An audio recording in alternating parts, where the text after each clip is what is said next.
Okay, let's get this chapter wrapped up, shall we? Okay, we shall. So we left off talking about cumulative preferred dividend and how to account for them. We have the UBET Corporation has 10,000 shares of 8% $100 par value cumulative preferred stock outstanding December 31st, 2017. No dividends were declared in 2015 or 2016. If they want to pay 375,000 dividends in 2017, common stockholder will receive how much? Now, notice the question. It's not asking the amount to be paid to the preferred stockholder. It's asking you how much you pay to the common stockholders. But to do that, first calculate, see, got my calculator, the amount that we owe to the preferred stockholders. So there's a 8% par value, $100. So we know that 8% of $100 is going to be $8 a share, right? And there are 10,000 shares. So $8 times 10,000 means that 80,000 is owed to the preferred stockholders each year. Now notice that we did not pay them in 2015 nor 2016. So we owe 80,000 for 2015 and 80,000 for 2016. So we have 160 in arrears, plus we owe them 80,000 for the current year. See my calculator? All right. So 240,000 of the dividends are owed to the preferred stockholder. Recall that preferred stockholders receive dividends before the common. So if 240 goes to the preferred stockholders, what is left goes to the common stockholders. Take 375 minus the 240, and you guessed it, the amount paid to the common stockholders would be $135,000. So recall that the preferred stockholders received dividends before they're paid out to the common stockholders. Next, we have retained earnings. When you think about retained earnings, it shows that portion of the company's profit that was retained for business use. It's that portion of the profit that was not paid out in dividends to the actual stockholders. So, of course, when you have net income, that would increase your retained earnings. But if you have a net loss, that is going to decrease your retained earnings. On occasion, there may be a debit balance shown in retained earnings, which means you have a deficit. This can be caused by one or two factors. If a company continues to have a net loss that exceeds their net incomes, they will have a debit balance shown in retained earnings. Or if the amount paid out in dividends exceeds the amount of their net income accumulated, that company will also show a debit balance. So a debit balance retained earnings is referred to as a deficit by that business. So here we have an actual balance sheet for Groupon. And Groupon was showing a deficit in their retained earnings. Now, upon doing research, it was twofold. Their deficit was caused due to them paying out a high amount of dividends to their stockholders, and there were a few accounting periods where they had an actual net loss. But if you have a deficit retained earnings, a debit balance, that's going to reduce your total stockholders' equity. And again, remember that stock, treasury stock, is a contra stockholders' equity account, so it too will reduce your stockholders' equity. Okay? Retained earnings can be restricted, meaning that funds have been set aside for a specific purpose. Sometimes it's because of a contractual obligation, legal. So if you borrow money from the bank, they require you to set so much aside in order to pay back the bank loan. So here we have a note from the statements of Tektronic Inc. It says certain of the company's debt agreements require compliance with debt covenants. The company had unrestricted retained earnings of $223.8 million after meeting those requirements. So that means that a portion of their retained earnings was restricted because of this debt covenant, which is a loan agreement. So funds may be restricted, retainer may be restricted for legal reasons or for a contractual obligation, or it could be voluntarily. So perhaps we know that we plan to acquire another company, we plan to expand operations, and we may decide to restrict our own retained earnings so those funds can be used for a specific purpose. All right. So now on your typical balance sheet equity section, you're going to have your two sections, your paid-in capital, and this is saying capital stock. Really, this should say common stock, and that could be preferred stock. And you can also have your additional paid-in capital, which shows the excess of the stock's issuance price over the stock's par value. Another term that you hear more about when you take intermediate accounting or financial reporting one is called other comprehensive income. For now, just another term is called other comprehensive income. This shows certain type of gains or losses that are not included on your income statement. Again, this refers to certain type of gains and losses that are not included on your income statement. Gains or losses from adjustments made to pension plan assets. Gains or losses from foreign currency exchange. So when you exchange, say, the dollar for the yen or for the euro, there could be a gain or loss because of the currency exchange.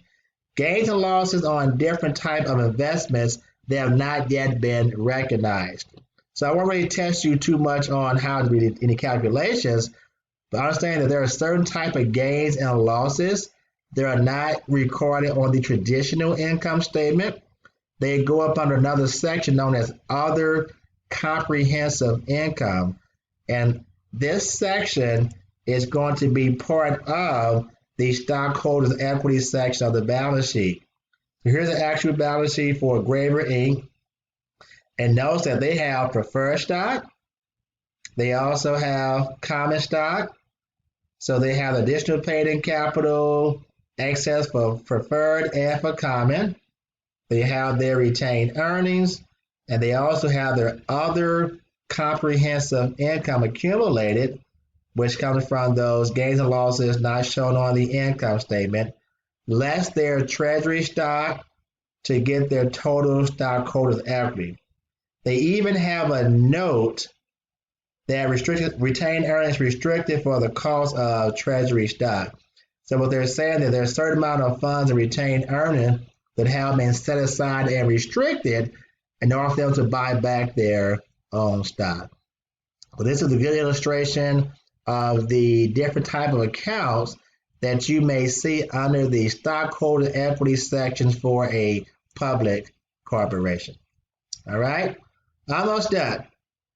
Now, we want to take a look next at, different financial ratios that focus on the equity section. One such ratio we're going to take a look at is called the payout ratio, which focuses on the amount of cash dividends declared on common stock, not preferred stock, divided by net income. So in essence, they're saying what percent of the net income was paid out as cash dividends to the common stockholders. So you take the cash dividends for common stockholders, again, not preferred, divided by net income. So for this company, we're saying that in 2014, roughly 30% of their net income was paid to the common stockholder form of dividend, compared to 2013, slightly less at 29.4%. So the payout ratio shows what portion of the net income earned by the company was paid out as cash dividends to the common stockholders. Next up, you have your earnings per share calculation. This is the ratio that's on the income statement for your course project. Get that project done. This ratio focuses on return on common stockholders' equity. You take your net income minus preferred dividends divided by the average common stockholders' equity. So to get your average, you take your beginning balance plus your ending. I did it backwards. Take beginning plus ending, divide that by 2 to get your average. Now you'll take the net income minus preferred dividends, not common, but minus preferred dividends to get your return on common stockholders' equity. Again, it is net income minus preferred dividends divided by the average common stockholders' equity. And then our last ratio, I didn't have that one. Got one more for you. So when it comes to financing, we're saying, should we use debt financing like bonds that we covered back in chapter 10, or should we use equity financing, issuing stock like we covered now in chapter 11? Well, that's your job as the accountant to try to figure out which form of finance will be the most advantageous for the actual business. So, of course, when you do bond financing, you're not getting any ownership interest in your business. That's an advantage. But you do have to pay interest to the actual bond holder. So when you have a bond, the interest paid on a bond, it is tax deductible, whereas dividends payments to the stockholder are not tax deductible. So some may say, well, I'll take the the debt finance, and I'll issue bonds, I'll pay interest, and I'll get the tax saving from the interest paid to the actual bondholder. Others say, well, I don't like that option. I don't really like paying out a lot of debt. So they may decide to do the stock. So now, equivalent, when we do stocks, there's no interest, right? So you're going to have a higher profit because there's no interest.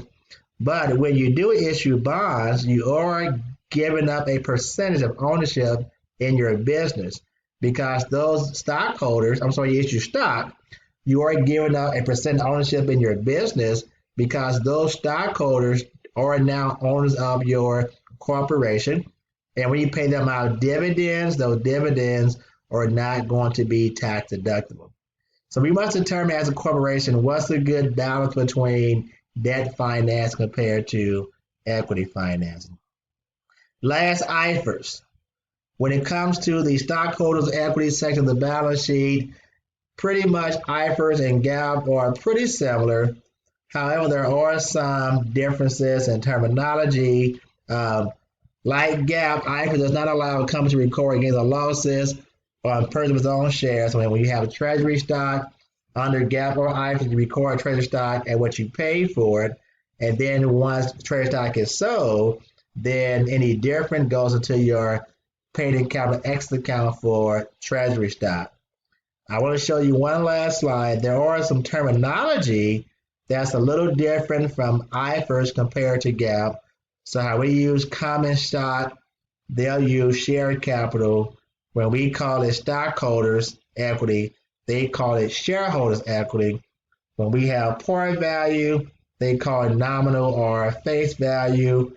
When we have our paid-in capital account, they'll call it share premium ordinary if it's common stock, share premium preference if it is preferred stock.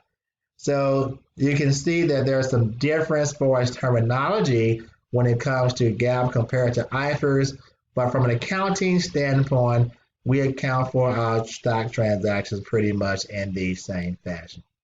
Okay, as promised 5 videos ago, this will conclude our discussion over Chapter 11.